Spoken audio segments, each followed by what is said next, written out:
Jai Somnath to all. I hope you are all well. So, today we are beginning with a revision. Revision is a part and parcel of our life. So, to recapitalize means to revise everything which we have been done in past.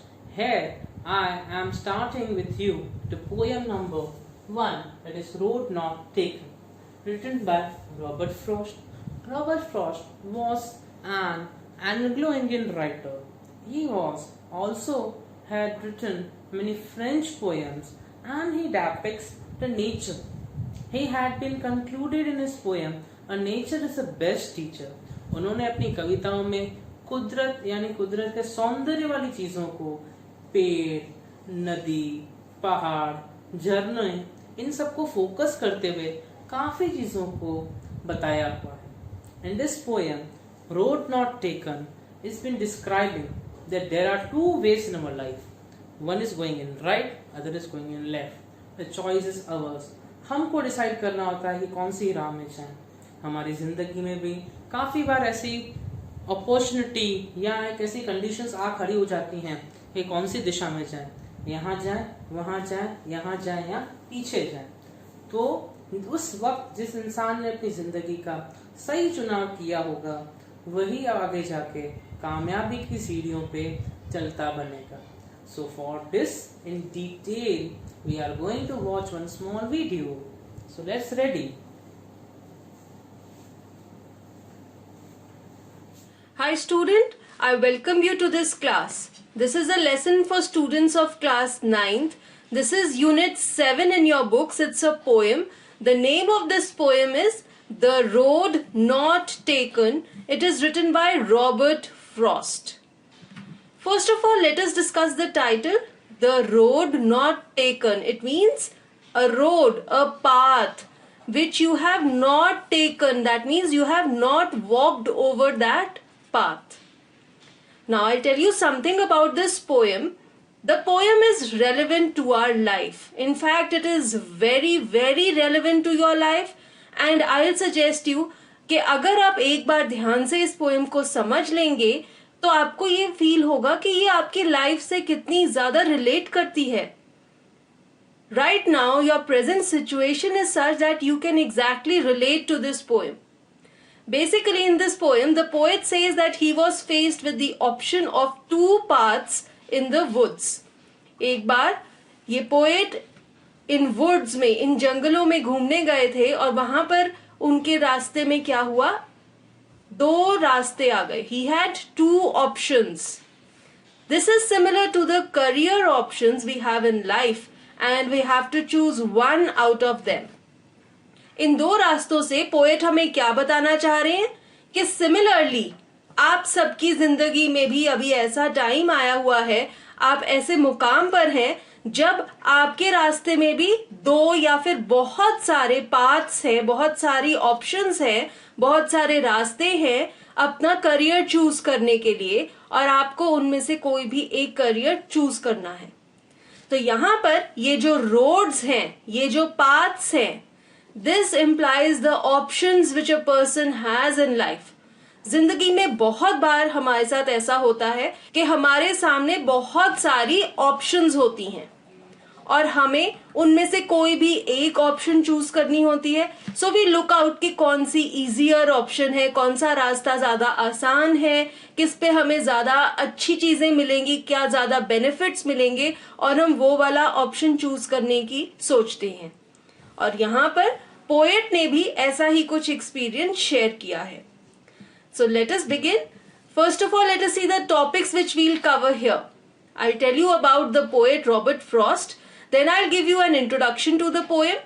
That will be followed by the poem, explanation and discussion of the literary devices. Then we'll have a summary followed by the question and answers. So first of all, the poet Robert Frost. He was born in the year 1874 in San Francisco, USA, and he died in 1963 in Boston, USA. His full name is Robert Lee Frost. He was an American poet. His work was initially published in England before it was published in America. So, before being famous in his own country, he got fame in England, and after that, his works were subsequently published in America. He is one of the most popular and respected American poets of the 20th century. Now, Robert Frost is very famous. He is most respected American poet of the 20th century. Frost received 4 Pulitzer Prizes for poetry. इन्हें 4 बार Pulitzer Prizes भी दिए गए हैं. He was awarded the Congressional Gold Medal in 1960 for his poetic works. And on July 22, 1961, Frost was named the Poet Laureate of Vermont. Vermont is also a place in America और इस जगह पर इन्हें Poet Laureate का खिताब भी दिया गया था. These are some of the awards and honors given to Robert Frost. Now I'll give you a brief introduction of this poem and the purpose why it is important for us. In this poem, the poet talks about a choice he has to make between 2 roads. The poet reaches a point where he has 2 roads out of which he has to choose any one. Now, आप दोनों रास्तों पे नहीं चल सकते. आपको इन दोनों में से कोई भी एक रास्ता चूज करना है. And that is what happened with the poet also.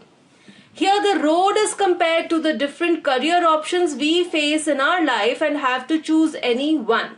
Now similarly we can compare this road to the career options which we have in life. आप ये सोचिए कि आप यहाँ पर खड़े हुए हैं एंड ये जो रास्ते हैं ये अलग अलग करियर ऑप्शंस हैं जो आपके सामने आएंगी once you will complete class 10th. And you have to choose any one out of these career options. The poet wants to convey an important message to us. Now I told you this poem is very relevant. It is very important. क्या message ये poem हमें दे रही है? क्यों हम इस poem को पढ़ रहे हैं? Our future depends on our present. The career option we choose today will determine what we become tomorrow. And we must be very careful as we do not get the privilege to go back on the option we have once left. Now, this poem is important. हमें एक ही बार मौका मिलता है अपना career choose करने का, अपने career में ऑप्शन को सिलेक्ट करने का, और फिर क्या होता है हम उसी रास्ते पर आगे आगे चलते जाते हैं. पहले +2 करते हैं, उसके बाद बैचलर्स करते हैं, उसके बाद मास्टर्स करते हैं, उसके बाद डॉक्टरेट करते हैं. बट हमें ये ऑप्शन, ये फैसिलिटी, ये प्रिविलेज नहीं मिलती कि हम अपना रास्ता बदल के कोई और ऑप्शन सिलेक्ट कर लें. इसीलिए हमें बहुत ज्यादा ध्यान से अपनी ऑप्शन सिलेक्ट करनी चाहिए, बिकॉज आप फ्यूचर में क्या बनेंगे वो इसी चीज पे डिपेंड करता है कि आज आप किस ऑप्शन को सिलेक्ट करते हैं. And this is the message which the poet tells us in this poem. That is why I said that this poem is relevant, very, very relevant to your present situation. तो आप यहाँ पर देख सकते हैं मैंने डिफरेंट करियर ऑप्शंस लिखी हैं. आप डॉक्टर बन सकते हैं, लॉयर बन सकते हैं, आर्किटेक्ट बन सकते हैं, चार्टर्ड अकाउंटेंट बन सकते हैं.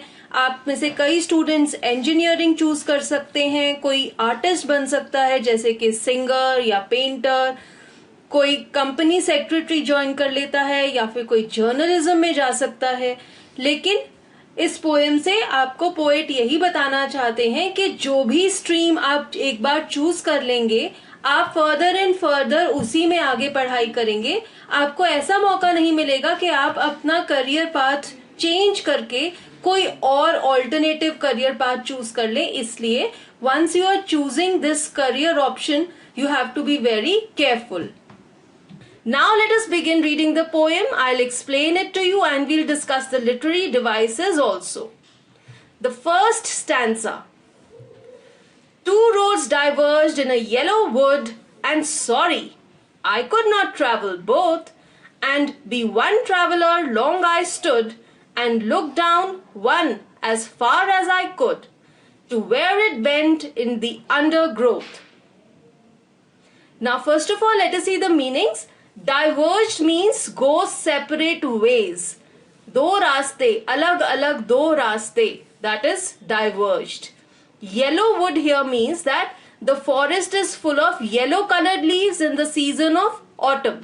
जब ऑटम का मौसम होता है तो सारे जो पत्ते होते हैं वो येलो कलर के हो जाते हैं.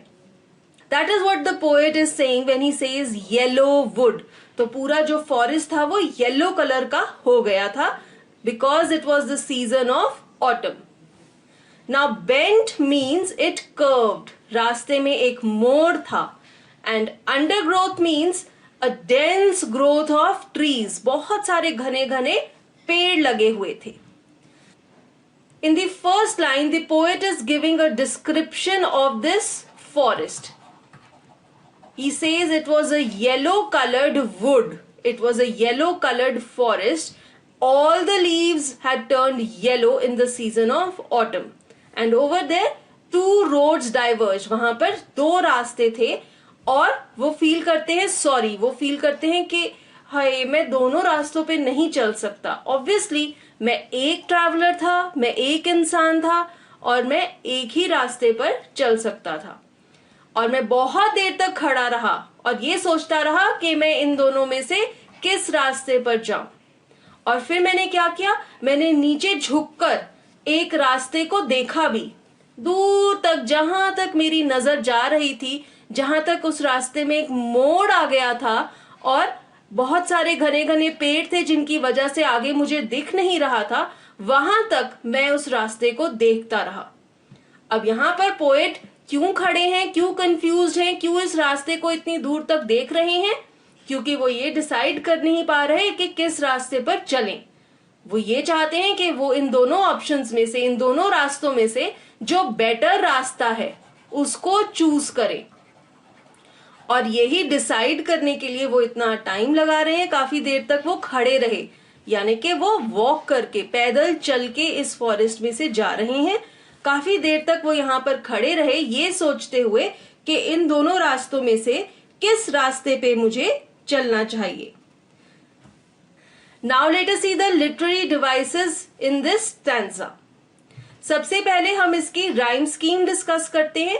राइम स्कीम मीन्स जो लास्ट वर्ड्स है उनमें क्या म्यूजिकल इफेक्ट आ रहा है. इसकी राइम स्कीम इनफैक्ट इस पूरी पोएम की राइम स्कीम है A B A A B. Now what do I mean by this? It means line 1, 3 और 4 में एक ही साउंड रिपीट है और लाइन 2 और 5 में दूसरा साउंड रिपीट है. देखते हैं. Line 1 would, line 3 stood, line 4 could. तो ये तीनों आपस में राइम कर रहे हैं. इसे हम कह देते हैं A. Now let us see line 2 both and line 5 growth. तो ये दोनों आपस में राइम कर रहे हैं. इनको हम कह देते हैं B. So the rhyme scheme comes out to be A B A B. The next literary device is visual imagery. Now what is visual imagery? आपके माइंड में जब एक सीन सेट हो जाता है, आप विजुअलाइज कर सकते हैं इस पोएम की सेटिंग को, इस सीन को.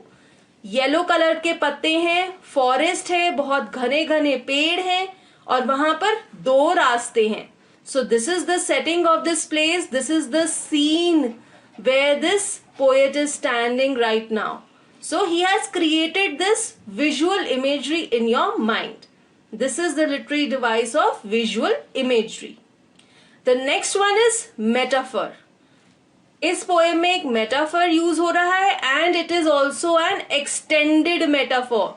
Extended metaphor means यही जो metaphor है ये पूरी पोएम में चलता जाता है. अब पहले मैं आपको ये बता दूं metaphor होता क्या है. जब आप कोई दो चीजों की किसी एक क्वालिटी को आपस में कंपेयर करते हैं that is called a metaphor. अब यहां पे मेटाफर यूज हुआ है रोड्स में. रोड से पोएट ऑप्शंस को कन्वे करना चाहते हैं. वो ये कहना चाहते हैं कि हमारी लाइफ में बहुत बार ऐसे होता है कि एक से ज्यादा ऑप्शंस आ जाती हैं और यहां पर वो ऑप्शंस को रोड्स के साथ कंपेयर कर रहे हैं. जैसे यहां पर उनके रास्ते में दो रोड्स आ गई और उन्हें कोई भी एक रोड चूज करनी थी, ऐसे ही हमारी लाइफ में बहुत सारी ऑप्शंस आ जाती हैं जिनमें से हमें एक ऑप्शन चूज करनी है. सो roads have been compared to options in our life.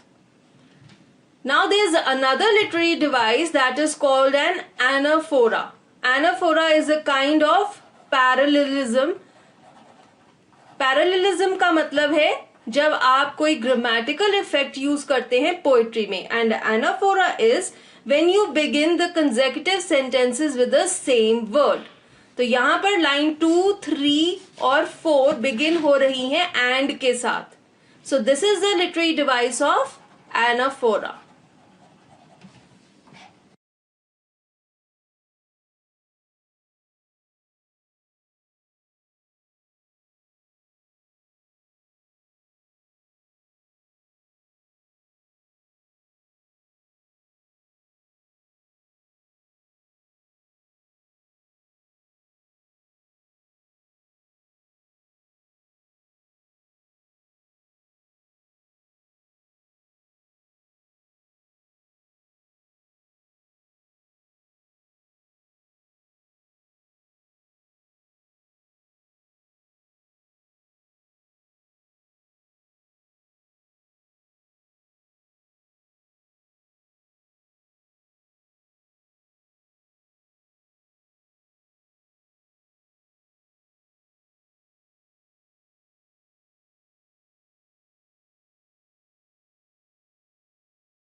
So students, I hope you have been watched the video. The thing which we are coming to learn from this poem, that is a moral of the poem, says that whenever we are having two options, we are supposed to choose it twicely and wisely. But don't forget that the way which are been looking harder are not easily to be covered. But your hard work and dedication will clear all the hurdles in your way. Thank you for today's session. We will going to meet very soon. Till on, goodbye.